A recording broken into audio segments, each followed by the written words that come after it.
The flickering light of a fire, it draws us in, mesmerizes us, captivates the primal corners of our minds. But what happens when the flames dance a little differently, when the shadows seem to twist and take shape? Tonight we delve into the unsettling realm where fire becomes a window to the other side, a canvas for ghostly apparitions. We'll explore stories whispered around campfires, tales passed down through generations, each one a chilling reminder that some things are better left hidden in the ashes.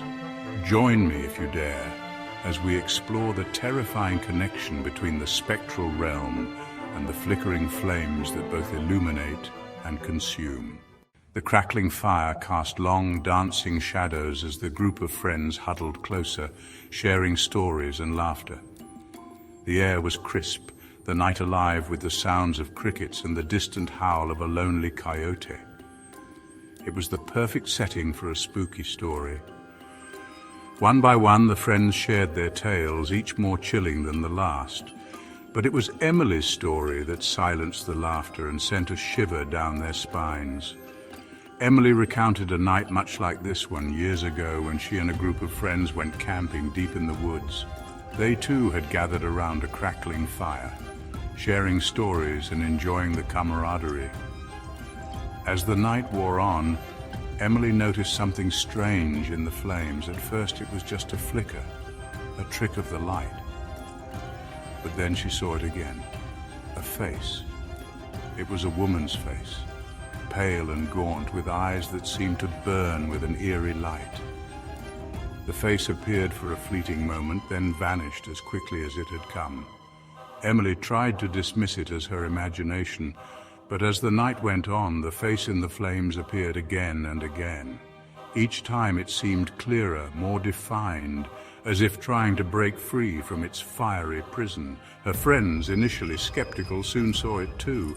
The laughter died down, replaced by an uneasy silence. The once comforting fire now seemed menacing, its flames licking at the darkness like hungry tongues. Panic began to set in. They tried to douse the fire, but it wouldn't go out. It was as if something was feeding the flames, keeping them alive. Terrified, they fled, running through the dark woods until they stumbled upon a dirt road. They never went back, and Emily never forgot the haunting face in the flames.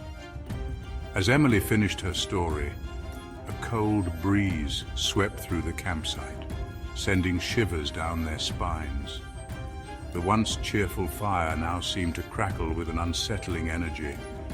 One by one, the friends excused themselves to their tents, each one avoiding eye contact with the flickering flames. The night, once filled with laughter and camaraderie, had taken on a sinister tone. The old Victorian house stood on a hill overlooking the town, its once grand facade now blackened and scarred by flames. It had been a raging inferno, the fire department helpless to stop its devastating spread.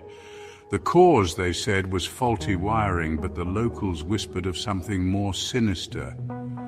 The Thompson family, who had lived in the house for generations, barely escaped with their lives. They lost everything in the fire, but it was the haunting images seared into their memories that truly terrified them. As the flames engulfed their home, twisting and consuming everything in their path, John Thompson, the father, saw something that chilled him to the bone. In the heart of the inferno, amidst the swirling smoke and dancing flames, he saw faces. Not the faces of his family, but strangers, their expressions twisted in agony and despair. He saw a young woman with long flowing hair, her eyes wide with terror. He saw an old man, his face etched with pain, his mouth open in a silent scream. John tried to rationalize what he was seeing. Smoke inhalation, he told himself, his mind struggling to make sense of the impossible. But deep down he knew what he was seeing was real. His wife, Sarah, saw them too. As she huddled with their two young children, desperately trying to shield them from the heat and smoke, she caught glimpses of the spectral figures in the flames. One face in particular haunted her. It was the face of a young boy, no older than their own son, his eyes filled with an unbearable sadness. The firefighters arrived, their sirens wailing, but it was too late. The house was beyond saving. As they battled the blaze, some of them reported seeing strange figures in the flames, fleeting glimpses of something not of this world. The fire eventually died down, leaving behind a smoldering ruin and a community shaken to its core. The Thompson family was left with nothing but the clothes on their backs and the haunting images seared into their minds. Weeks later, as they sifted through the ashes of their lives, they made a chilling discovery.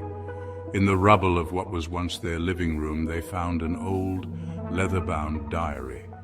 The diary belonged to the house's original owner, a wealthy merchant who had lived there in the late 1800s. As they read through its faded pages, they uncovered a dark secret. The merchant, it turned out, had been a cruel and heartless man. He had amassed his fortune through deceit and exploitation, leaving a trail of misery and despair in his wake. Among his many victims was a young family who had been cheated out of their life savings. Driven to desperation, they had sought revenge, setting fire to the merchant's home with him and his family trapped inside. The diary ended abruptly, the last few pages charred and illegible. But the Thompsons had learned enough. The faces in the flames, they realized, were not figments of their imaginations. They were the vengeful spirits of the merchant's victims, forever bound to the site of their demise. Chapter 3. The Fire Ritual.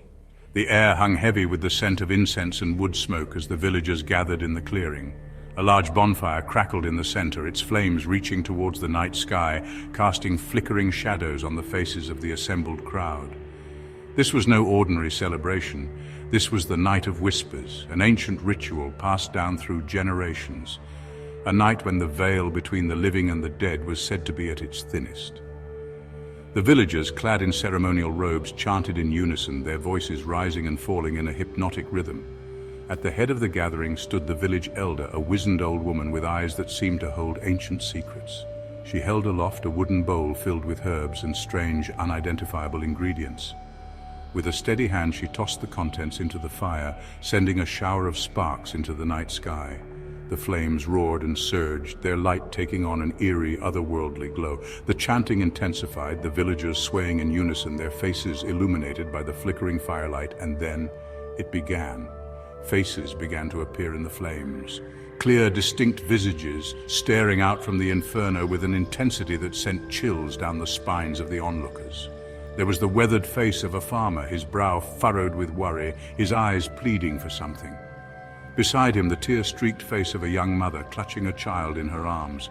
One by one, the faces appeared, each one a lost soul trapped between worlds, seeking solace, seeking justice. The villagers watched in awe and terror, their chants becoming desperate pleas for guidance, for understanding.